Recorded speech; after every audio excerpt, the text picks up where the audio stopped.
For this experiment, I'm going to use the electrostatics kit and the charge sensor in the LabQuest 2 to do charging by induction.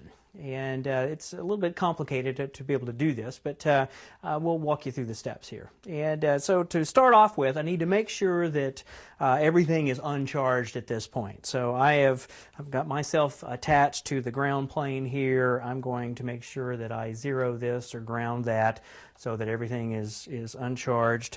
My charge separators here, I want to make sure first are not charged, and so I'm going to blot them on the wet cloth here. It's a cotton cloth that's wet so that they don't have any excess charge. So I'm going to use the standard setup, 10 samples per second with the duration of 60 seconds for this experiment. At this point, I'll actually be able to begin data collection. So I'm going to hit collect and then rub the charge separators together. At first, I will insert the white nylon charge separator into the pail, and then I will take it out. Then I will insert it again, only this time I'm going to let it go there for a second, and I'll attach the ground wire to the inside of the pail for just a second, and then take the ground wire and put it back, and then remove the disc from the pail. If I put the disc back in again, we see this, and now I'll take it back out again, and the experiment's done. So let's hit stop here and take a look at our data.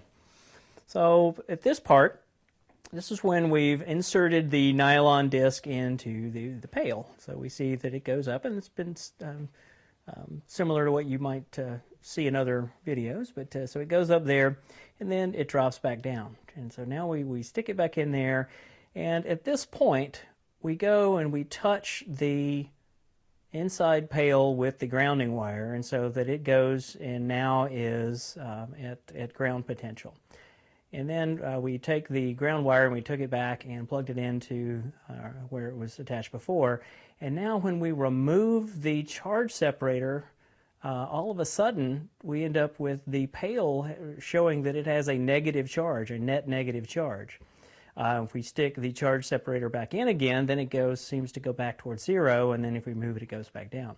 So what's happened here is that we've actually moved electrons from the ground plane to the inside pail by attaching it to the ground. And so they actually move there, and so when we move the charge separator, we actually see that the pail is now charged, but it's charged negatively, and we did it using a positively charged nylon charge separator.